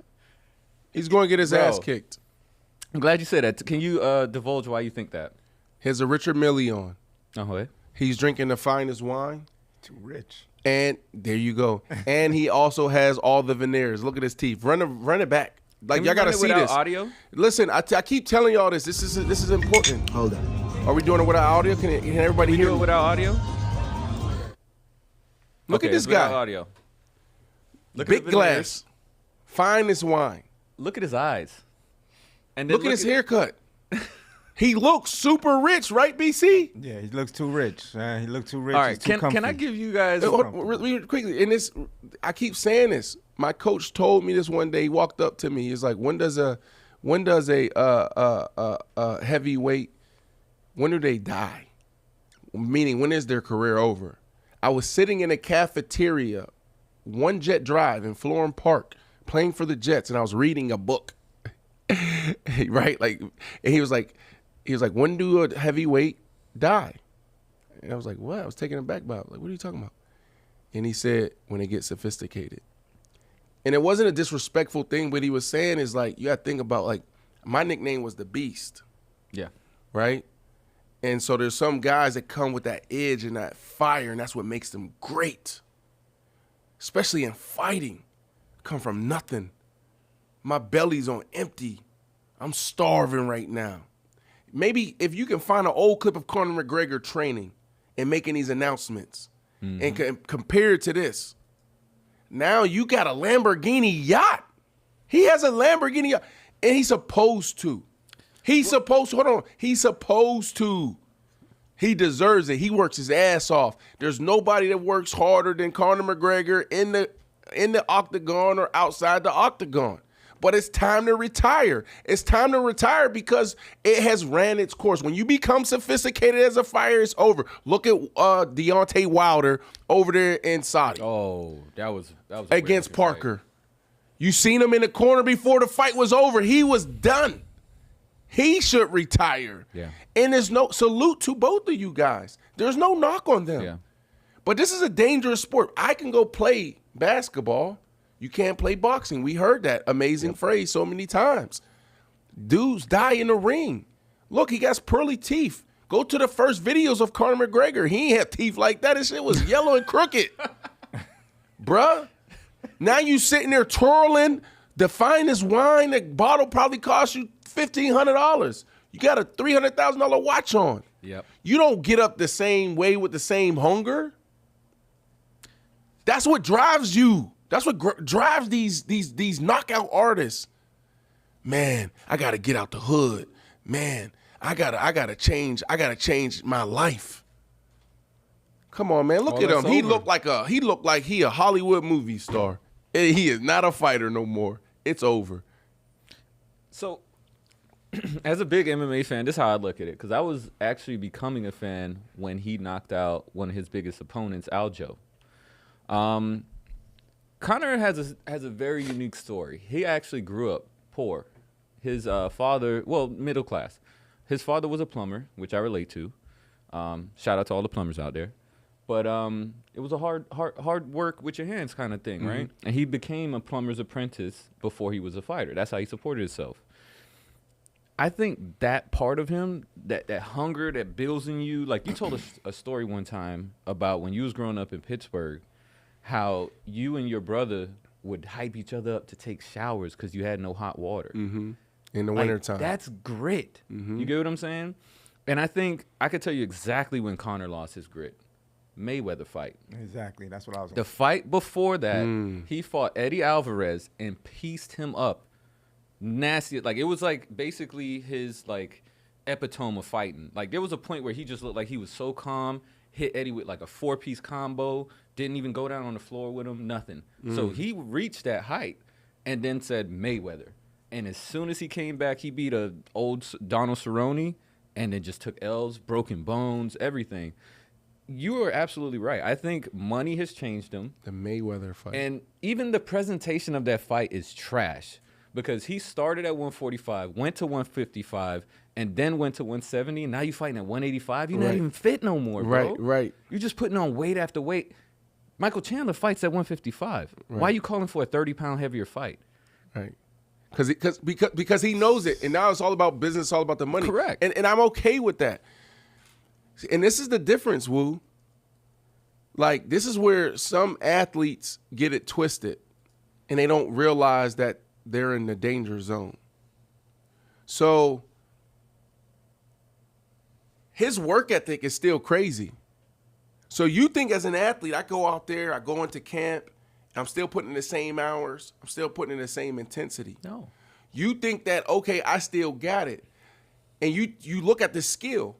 You're looking at the GPS now. Now we're even more sophisticated. Oh, I'm faster than I ever was. I'm stronger than I ever was. So why wouldn't I continue to dominate? Yeah. There's something in your mind, in your heart, in your gut. That dog, that's what we're talking about. When you said In that your bank account. well, that's the side I just talked about. I'm saying Okay. like when these guys lose it, when you talked about after the Mayweather fight, like the Mayweather fight, he was going into that like, this is my moment to become everything that I want to be. Everything. So once you become that, what's next? There's something, I'm telling you, there's a little switch, bro, that just changes. I never forget when I used to train, dog, even in practice and training, man, I had a crazy, nasty attitude. I don't give a damn if it was the owner out there. You come inside these lines, don't fuck with me. Yeah. I ain't playing no games. Like, even you can see me getting into that mode right now. Like, I don't care who it is. Like, bro, sometimes I had to be 4 or 5 people pulling me off the practice field. Coach Shanahan pissed me off.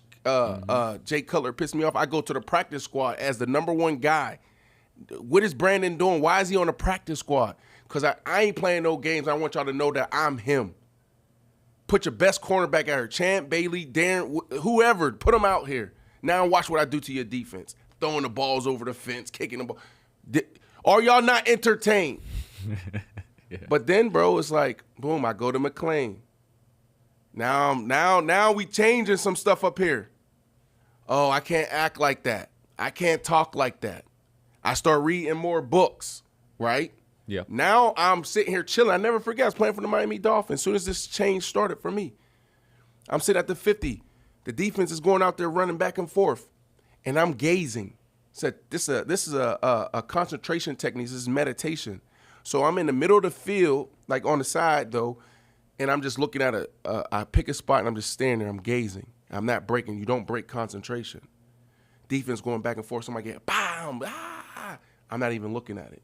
Boom, I'm not breaking concentration.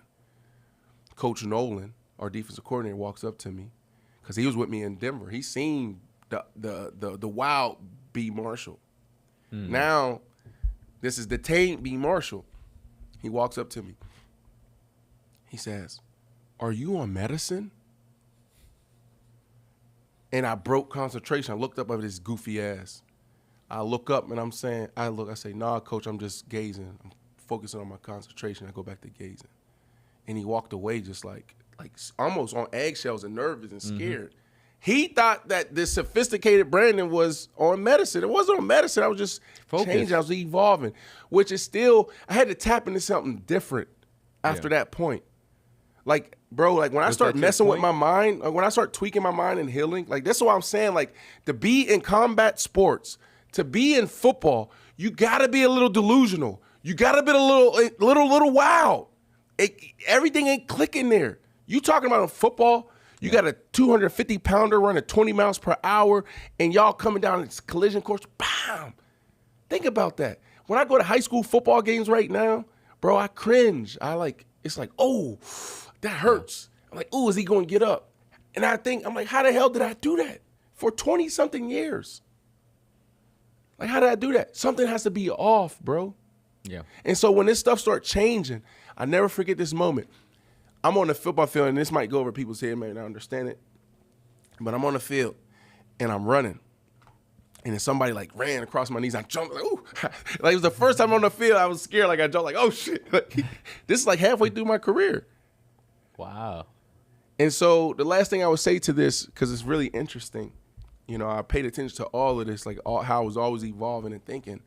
Like, when I first got in the league, I make a big play. I'll take the football. Obviously, had a helmet on. I'd be like, yeah, I'm a beast. Just fire, this rage would come out, right? And then it was like I had this one moment where I noticed the fan when I was doing that, and this lady was looking at me like this. I was like, what the fuck? She covered her child's eyes. That's like, I'm like, damn, what am I giving here, right? And so things started to change, and then there came a moment where I was like, yo, I don't have that same fire, that same rage. Like, I was like, I can't turn it on because I turned it off too much. Yeah. And I was like, I need that. And I couldn't get it back. And what I had to do the second half of my career was get into the mastery of the game. So what I did the second half of my career to stay consistent and play at a high level was just like the details. I was like, I got a 15-yard route. I'm going to fucking get the 15 yards. I'm going to put this left foot in the ground, put that shit in there and come out of it crispy, catch the ball, pluck with my hands, get upfield, boom, make a move, get up. And I was just like mastery. Yeah. I was literally trying to master the wide receiver position. And that's what kept my production there, right? But that was easy for me in football. In boxing, bro, you take one punch, the wrong punch, you out of there. Yeah. The final thing I'll say on this as far as McGregor is that, like, I would love to see for a final time, because I am a McGregor fan, I would love to see him try a different camp. And the reason I say that is because he's so rich now. He's had the same camp, which could end up being a lot of yes men. A lot of people, like, he releases fabulous workout videos, right? Like, his technique, he's always been great. So that, to me, never really determines, like, how good a fighter is, because he's always good. It's once he gets in the ring, that's where I think if he cut off the yes men, if he gets a new team, put himself in a position to get to his mastery, I would have said probably 3 fights ago, I think we would have seen a different Conor. Yeah. Nah, and you man. go ahead, BC. What you got to say? He's washed, man. I'm tired of Conor Now, McGregor, yes. man. He's washed. Yeah. Like, Yes. He like you said, the Mayweather fight, I think even before the Mayweather fight, he was already losing it. He took that for the money. It wasn't even for that he thought he could really beat Mayweather. He took that because he wanted the payday. And I think a little bit of what's And the going- fame. And the fame. And I think a little bit of what's going on right now is he might have blew through a lot of that. Right. You know what I mean? He got Right. another fight. Correct. Well, I mean, you got Proper 9, I believe he sold that. They sold that for like whiskey. $900 million or $1 billion. I don't know if you see it on his shirt. It's a McGregor Fast. It's like a fitness app. So he's doing great in business, but you never know, right? Like, you're right, BC. I just think when you're at this phase of your career in combat sports, or if you play a violent sport, you have to understand how your mind and your psyche evolves, and that's the biggest thing. The game is 80% mental. The fight is 80% mental. And a lot of what these athletes and these fighters pull from is their poverty, is the pain. But when the poverty is no longer there, when the pain subsided, what are you pulling from? Even Gervonta Tank Davis, this is why I still would bet the house on Gervonta Tank Davis, because for some, he's got the money, okay? He's starting to understand how to control and manage the pain, but he still has that dog in him. And so when you're in this phase of your career as a fighter, combat sports, Deontay Wilder, Conor McGregor, you gotta retire or you really gotta shock the body. And this is to your point, Andrew, right? Like, I'm talking about, I'll go somewhere in the damn mountain somewhere with 3 or 4 people with nothing for weeks and say, I got to shock my mind. Like, I got to do something I've never done before just to get that edge back, that grit back. Conor McGregor's done, like you said, 185 pounds. What are we talking about here, bro? What are we talking about here? Like, I feel like it's a fake you know what ball. I want to see? I want to see Conor McGregor and Floyd Mayweather too. I'd rather see that. I'd rather see that than this. There's 2 fights I want to see. I want to see that fight to wrap that up. Yep. And then the second one would be him versus Nate Diaz, because they have a 1-1 record, and that'll be it for me as far as Conor McGregor. I don't want to see it. Y'all want to see some old heads over the? I don't want to see any of that. Those guys is done. Like, they had their day. Even Mayweather. I love Mayweather. I don't want to see him fight anymore. So- McGregor, I don't want to see you fight no more. Hold on, BC. So Manny Pacquiao just announced yesterday or 2 days ago that in 24 this year, Happy New Year, everybody, that there will be Mayweather Pacquiao 2. Wow. Are you going to watch that? Are you kidding me? Yes.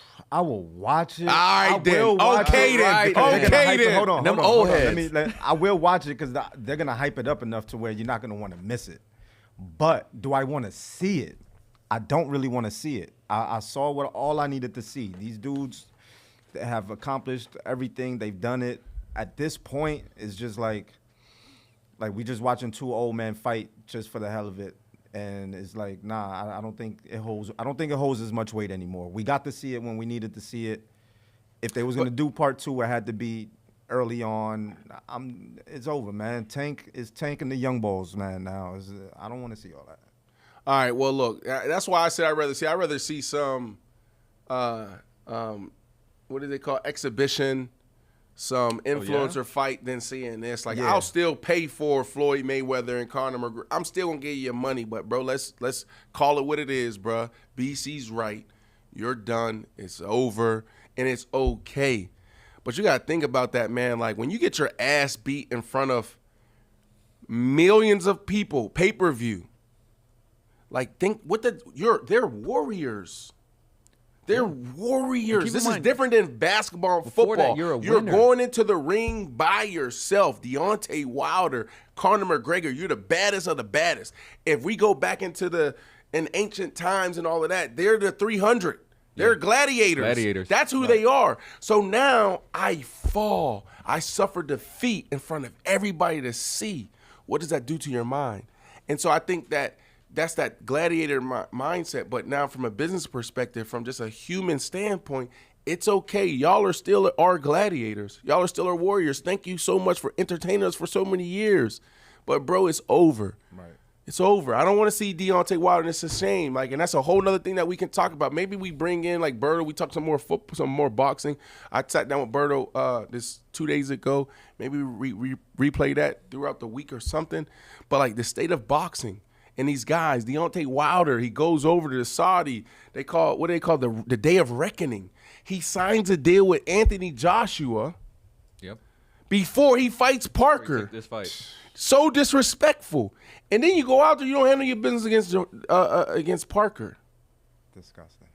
But it's not even disgusting, bro. It's just like you disappointing. He said it. He said, I'm at peace now. I did ayahuasca. He did the Aaron Rodgers stuff. He tweaked it. It's a wrap. Yeah, I think it's a wrap. It's okay. It feels like this is the end that we wish at this point Conor would have stopped. I mean, maybe even before that fight. But Deontay, I'm sorry. I'm glad he did what he did for his daughter, becoming a boxer.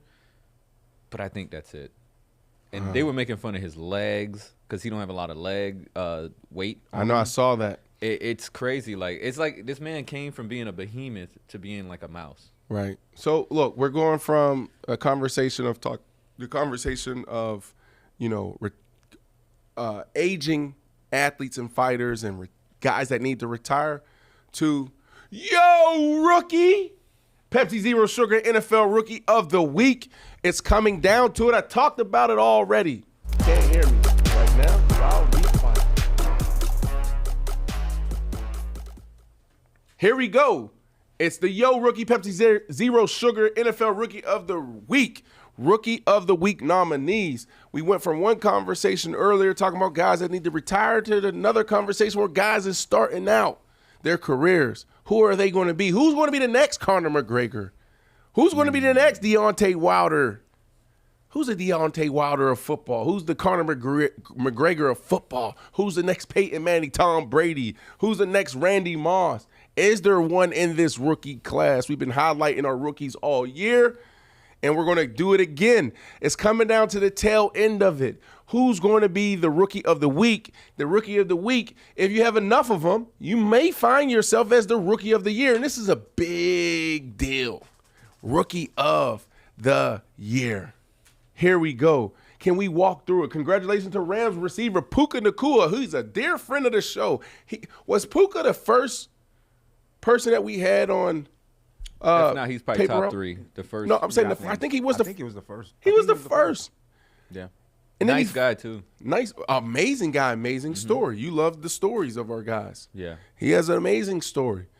But think about it. He was the first guy that came on, and he just continued to be consistent, and he just backed it up. Then C.J. Stroud came along, right? C.J. Stroud was like, okay, clear cut, he's the Rookie of the Year. But then he gets banged up, he gets hurt over the last couple of weeks, and now Puka is still Mr. Consistent. And this is like the story of life. Like, sometimes you just got to be the turtle. You just got to be the turtle. Like, just keep going. You never know what's going to happen to the rabbit. right? And so I don't know what's going to happen. I don't know who's going to win Rookie of the Year, but I do know that Puka won Rookie of the Week for Week 16. He had 164 yards and a touchdown catch to lead the Rams over the Saints, and now the Rams find themselves in the playoffs again. We went into this year, I'll never forget, two early predictions, and we talked about the Rams, and we said the Rams don't have a chance. They're in rebuild. I said, hold on. Like, this is football now. You think Aaron Donald is coming back just to be mediocre or just a terrible team? You think Sean McVay wants to come back and his legacy and say, yeah, we're just going to pack it in before the season starts? I mean, they were 3-6 before their bye week in Week 10, and they've trash 6-1 since. Phenomenal. Remember, they get their receiver back, but this is even go back to Rookie of the Week in Puka. What are they going to do now? Cooper Kupp, the Triple Crown winner, he goes down. Puka emerges. And this is the moral of the story. You never know when you're going to get your opportunity. My father always used to tell me, son, it just takes one play. Just show up every day. Just takes one play. Just like when you hear some Jay-Z say this and some other people say this, like prominent businessmen and women, they just say it just takes one idea. One good idea. Just one good idea. Change your whole. That's all it takes. Right? So I think we can learn a lot from, this segment. Yo, Rookie, Pepsi Zero Sugar NFL Rookie of the Week, right? Like, these are guys that, yeah, they made it to the NFL, but they got to make it again. Who are you? Prove yourself. Prove yourself. Prove yourself. And I would say Puka has done that. Congratulations to Puka. Now let's get into the full screen nominees. We got the Las Vegas Raiders quarterback. How about this guy, Aiden O'Connell?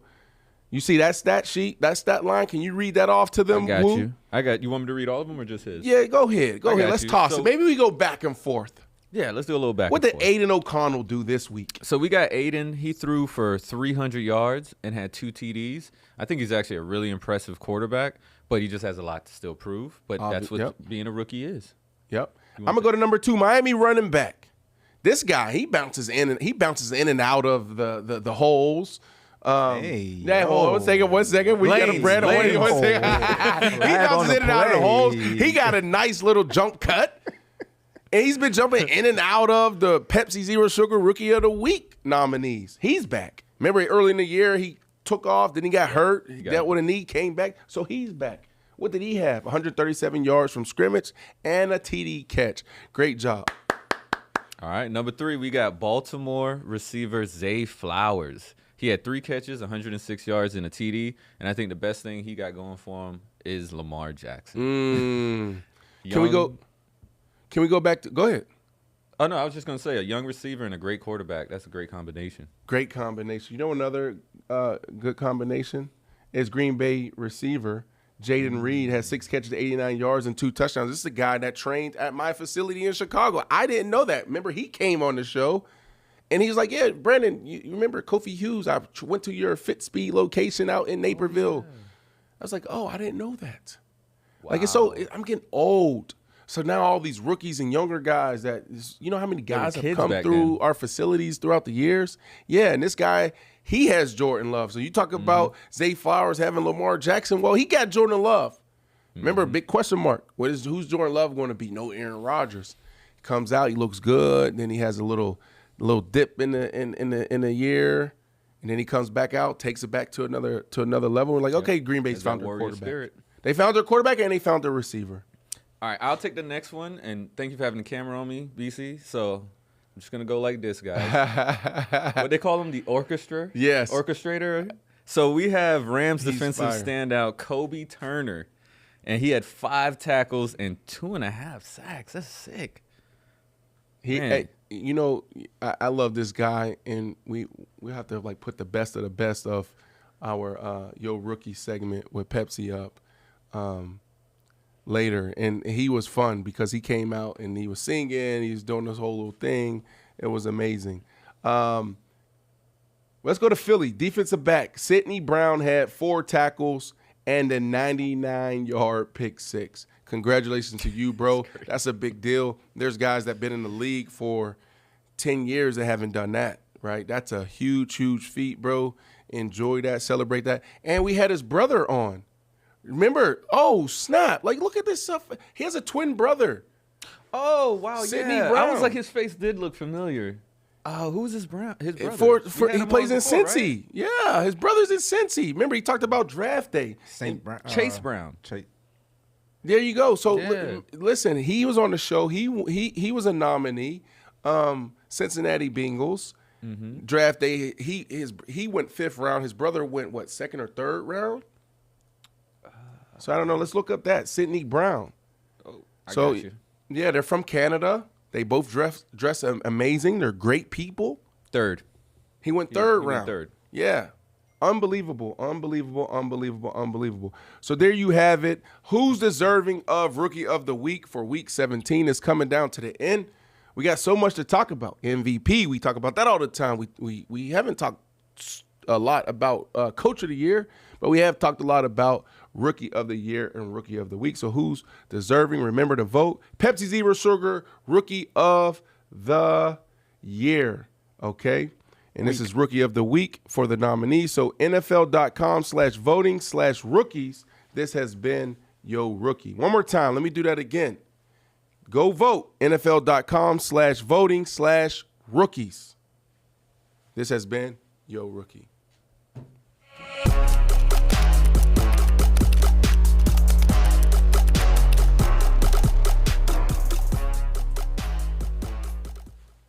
All right, guys, and we're going to end up getting into our final topic here before we wrap up. We got a wrap. We got to wrap, man, but we got to make this one quick. It was a great show. We started 2024 great, BC, Andrew. Yes, sir. Jazz. Yeah, it feels like a strong show. Yeah, go ahead. Let's go. Here we go. Here we go. Clap on my, There we pat go. myself. What we got? We got So, one more? One more. The NFL announced the 15 finalists for next year's Hall of Fame class. Okay. So let's go through some of those notable names, and I need to know if they are in or out. We should save this for tomorrow. You want to save it? Yeah, let's save that for tomorrow's show. That would be Yeah. really good for tomorrow's show. Okay. Can we? Let's do that. Yeah, let's do that. Anything you would like to go into to just wrap up here? Could you see the Bucs upsetting the Eagles? Would the Packers have a chance versus the Cowboys? Would Bills beat Chiefs in KC? Would Browns beat Jags in Jacksonville? Let's do that. We could probably do one of them. You have one that you want to do? Let's go real fast. Let's see if we can do Okay. all of them real fast. So it's game time. Let's play. Tee me up. I got you. Do you just want me to ask you? Let's just ask Go the ahead. question. Would Browns beat No, you Jags got to and tell them Jags? what we're Oh, you doing. gotta- It's game okay. time. Let's play.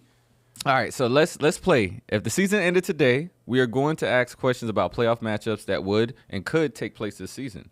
Let's talk about the potential 4 versus 5 matchups in the AFC. If the season ended today, would the Browns go into Jacksonville and beat the Jags? Yes, Okay. they will beat them. Excuse me. The Browns are hot. Joe Flacco. Joe Flacco. Yeah. What's happening? The Browns are hot. They might be the hottest team in football right now. Old No, man stepped not up, over man. Lamar.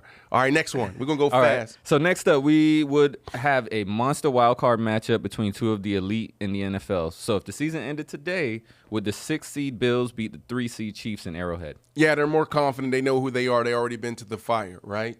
Oh, Buffalo Bills were on this pedestal. We're true contenders. They get smacked in the mouth opening night against Jets, the New York Jets. Aaron Rodgers go down. Josh Allen's supposed to win this game. They don't win it. Okay, what's happening here? Then they go on and get back on track. Then they get off track, and then they get back on track. They fired their offensive coordinator. They figured it out. They did this. There's seasons. There's teams that figure it out mid-season. The Buffalo Bills did that. They're more comfortable in their identity. The Chiefs finally realized over the last 3 weeks that they're not as good as they thought they were. So I'm saying all that because the Buffalo Bills know who they are. They're going against a team that's trying to figure out who they are. So, yes, the Bills will beat the Chiefs in KC. All right. I do have a question to follow up with that. Nope. Next one. Next one? All right. So next up, the Eagles are currently the first wild card in the NFC and will remain there if they lose in New York and the Cowboys beat Washington. The Bucs are currently sitting atop the NFC South. So if the season ended today, could you see the Bucs upsetting the visiting Eagles? Yes, I can. Todd Bowles, that defense, I'm telling you, That if they losing get streak. hot, like it's just Todd Bowles' system, the defense, and then Baker Mayfield, like, yeah, I could see it. Absolutely. I could see it. Yes, I can. Yes, I can. I got you. So let's talk about the last thing is a big potential upset in the NFC. If the season ended today, would the 7-seed Packers have a chance to upset the 2-seed Cowboys? And you could wrap up that. No, there's no way. There's no way. If the Cowboys lose to the Packers, because if the season ended today and this was the matchup, if the Cowboys lost to the Packers, I am going to put together a petition that the Cowboys should go to the SEC. The SEC? Yeah, or the ACC, because you got Florida State. Florida State want to be out. The entire Cowboys Yeah, team. let's just go, man. Let's be done with this. Like, how many years we going to go? I just want the Cowboys to win the Super Bowl, get over with it, so we can stop talking about the Cowboys every single day, every single week. I think that would help. If they won a Super Bowl, I think it would help that would tone down some of the talk. No, that would increase. That would increase the nonsense. What do you mean? Now it's America's team every day, Cowboys. It's going to keep going if they don't win. Well, guys, it was a great show. I enjoyed this show today. There we go. You know what I mean? But Paper chasers. yeah, let's get the paper chasers more involved. We're gonna actually have you guys join us on some of the shows, probably starting by next week, maybe. Shout out to Chris C.O., by the way, for jumping on the show last week. Other than that, man, had a great show. Any final words, guys? Peace. 2024, we up. We up. Let's go. We up. Peace.